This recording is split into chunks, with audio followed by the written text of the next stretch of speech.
ठीक है। देखो फ्रिक्शनल ग्रिप अगर कमज़ोर रह गया, ठीक है, तो उसके कारण बेल्ट स्लिप करेगा पुली के सरफेस पर, ठीक है। यही कारण है कि इसको नेगेटिव ड्राइव कहते हैं और गियर को पॉजिटिव ड्राइव कहते हैं, ठीक है।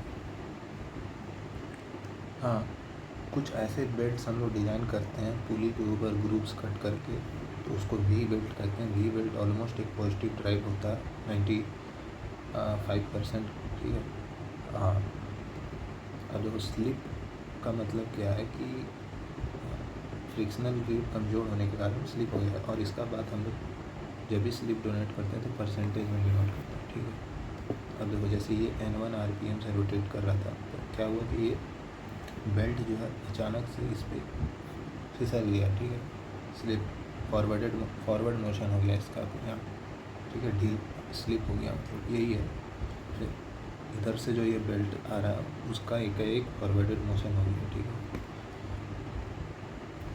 क्योंकि ये बेल्ट इस पर लगातार घूम रहा है ना। तो इसको अवॉइड करने के लिए हम लोग क्या करते हैं, जनरली ऊपर साइड को स्लैक साइड लेते हैं, नीचे साइड को टेंसाइल टेंशन में रखते हैं, ठीक है। उल्टा करेंगे तो वो चीज़ और स्लिपिंग ज़्यादा ही होगा, ठीक है, ठीक है।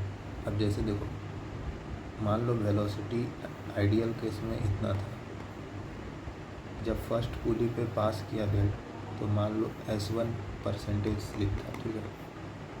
तो क्या हो जाएगा, पाई D1 N1/60 माइनस का पाई D1 N1/60 इंटू S1%, ये V1 यहाँ पहुँचेगा, ठीक है, ठीक है। फर्स्ट पुली के बाद जो वेलोसिटी है V1 वो इतना मिलेगा मेरे को, ठीक है। पाई D1 N1/60 1 माइनस S1/100। पहले जब स्लिप नहीं हुआ करता था तो ये मिलता है, ठीक है। अब उसी तरह जब ये सेकेंड पुली पे पास कर रहा है तो यहाँ पे स्लिप मान लो S2 है, ठीक है, और ये वेलोसिटी V1 आ रहा है, ठीक है। तो अब इसका S2% मतलब कि पाई D1 N1/60 into 1 minus S1/100, ठीक है, minus pi D1 N1/60 1 minus S1/100 का S2% मतलब S2/100।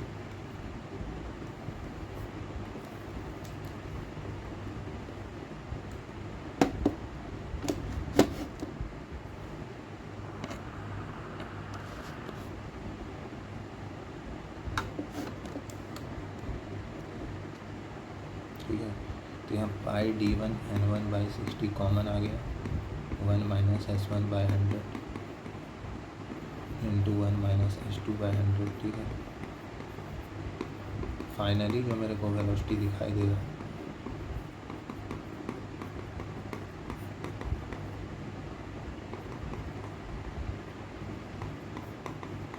इस फैक्टर को नेगलेक्ट करके चल सकते हैं, ठीक है।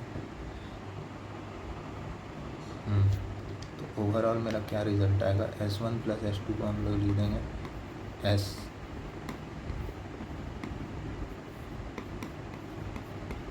ये मेरा फाइनल वेलोसिटी इतना % रिड्यूस हो जाएगा, ठीक है, ड्यू टू स्लिप।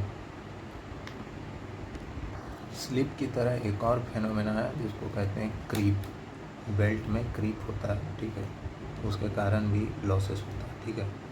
तो बेसिकली क्रीप तो सब जानते होंगे स्ट्रेंथ ऑफ मटेरियल्स में, कि सपोज करो कि एक पंखा है या कुछ भी है, उसको लंबे समय तक हम छोड़ दें तो due to its self weight उसमें एक डिफॉर्मेशन होगा, ठीक है। ड्यू टू टाइम, एक लंबे समय में हम लोग कहीं चले गए या कहीं पे 2-4 साल के बाद आ रहे हैं तो देख रहे हैं कि पंखा जो है झूल करके लटक गया, ठीक है। तो creep is a time dependent phenomena as well as it is dependent on temperature, ठीक है। और एक ही तरह का लोड, मतलब बार बार अगर लग रहा है, मतलब एक ही कांस्टेंट लोडिंग में टाइम और टेम्परेचर, मतलब लंबे समय तक जो डिफॉर्मेशन प्रोड्यूस होता है उसी को क्रीप कहते हैं, ठीक है। तो टेम्परेचर भी एक इम्पॉर्टेंट फैक्टर है, टाइम भी है और लोडिंग भी है, ठीक है। परमानेंट डिफॉर्मेशन अंडर कांस्टेंट, ठीक है। तो ये होता बेल्ट ड्राइव में क्यों होता है? देखो टाइट साइड जो होता है वो एक्सटेंशन में होता है, लूज साइड कॉन्ट्रैक्शन में होता है, और ये अनइवन कॉन्ट्रैक्शन एक्सपेंशन का फिनोमेना हमेशा चलते रह रहा है, ठीक है। तो इसके कारण क्या हो रहा है, over a long period of time, और एक चीज़ और, फ्रिक्शन के कारण टेम्परेचर भी है, ठीक है। तो अनइवन कॉन्ट्रैक्शन एक्सपेंशन एक कांस्टेंट लोड जो है बेल्ट पे हमेशा लगे जा रहा है, इसके कारण बेल्ट में क्रीप का फेनोमेना देखने को मिलता है, ठीक है।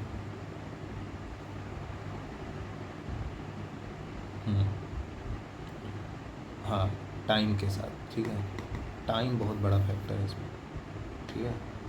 और बेल्ट में क्रीप के कारण वेलोसिटी रेशियो जो होता है वो हो जाता है N2/N1 is equals to D1/D2 into में E plus root under sigma 2 by E plus root under sigma 1। ये E क्या है?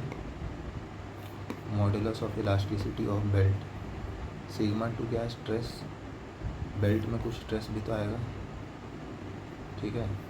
तो वेलोसिटी रेशियो पे इफेक्ट पड़ रहा है क्रीप का, ठीक है।